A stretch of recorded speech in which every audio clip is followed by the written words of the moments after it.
झारखंड की जहां नरेंद्र मोदी केंद्र की मोदी सरकार के 11 साल का कार्यकाल पूरा होने पर केंद्र के कामकाज को जनता के बीच लेकर जा रहे हैं नेता, और इस कड़ी में स्मृति ईरानी झारखंड पहुंची और झारखंड की राजधानी रांची में एक कार्यक्रम में शामिल होकर स्मृति ईरानी ने केंद्र सरकार के अब तक के कामकाज का बखान किया, केंद्र की उपलब्धियों का गुणगान किया। और इसके साथ ही आपको बता दें कि बीजेपी के नेताओं ने यहां एक प्रोफेशनल मीट भी किया है, जिसमें केंद्र सरकार के कार्यों पर विचार विमर्श करते हुए उस कामकाज को जनता के बीच ले जाने को लेकर भी एक निर्णय लिया गया है। लेकिन स्मृति ईरानी ने क्या कुछ कहा, पहले वो सुनाते हैं, और स्मृति ईरानी के झारखंड आने से किस तरह से झारखंड की सियासत में उबाल महसूस किया जा रहा है वो भी आपको बताएंगे।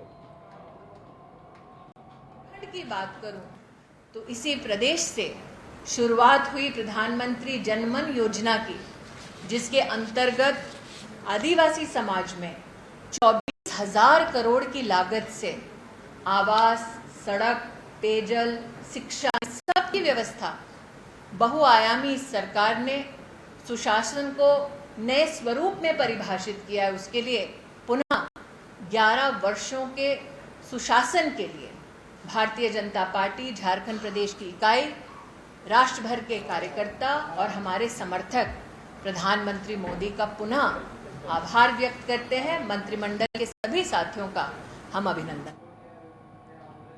स्मृति ईरानी झारखंड आती हैं और केंद्र सरकार के कामकाज का गुणगान करती हैं, और यहाँ सत्ता पक्ष जो कि बीजेपी विरोधी खेमे का है, महागठबंधन खेमे का है, INDI अलायंस खेमे का है, वो स्मृति ईरानी के आने पर चुप रह जाए, ये कैसे संभव है।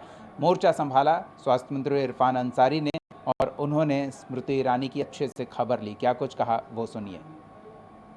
नेता कह रहे कि कहां से कहां जोड़ दिया, मैं बोलना नहीं चाहता उस बात को। आप बात कर रहे हो यार स्मृति ईरानी जी, आप पहले मैं उनसे पूछना चाहता हूँ, बताइए उस पर आप क्या बोलेंगे, मध्य प्रदेश के मंत्री के पर आप क्या बोलेंगे, तब आइए।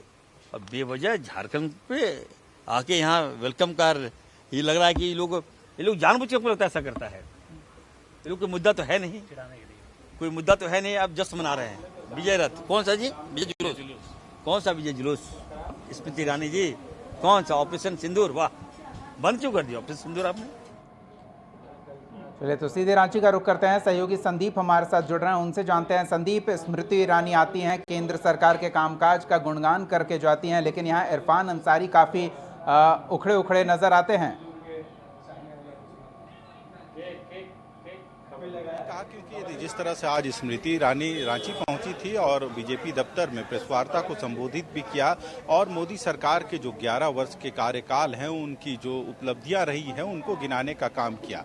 हालांकि इसके बाद कहीं ना कहीं सत्ता पक्ष यानी जो कांग्रेस के स्वास्थ्य कोटे से मंत्री जो है स्वास्थ्य मंत्री इरफान अंसारी ने साफ तौर पर कहा है कि स्मृति ईरानी को राजनीति से किनारा जरूर कर दिया गया है, पर वो हीरोइन है और उसके कारण हम उनका स्वागत रांची में जरूर करते हैं। पर उन्होंने साफ तौर पे केंद्र सरकार पर निशाना साधते हुए कहा कि इन 11 सालों में उन्होंने क्या किया वो जरूर गिनवा रहे हैं, पर मध्य प्रदेश के उनके नेता क्या करते हैं, घर घर सिंदूर बांटने की कवायद लोग शुरू करने वाले थे, वो कहाँ चला गया, इन सभी चीजों का क्यों नहीं ये जवाब देते।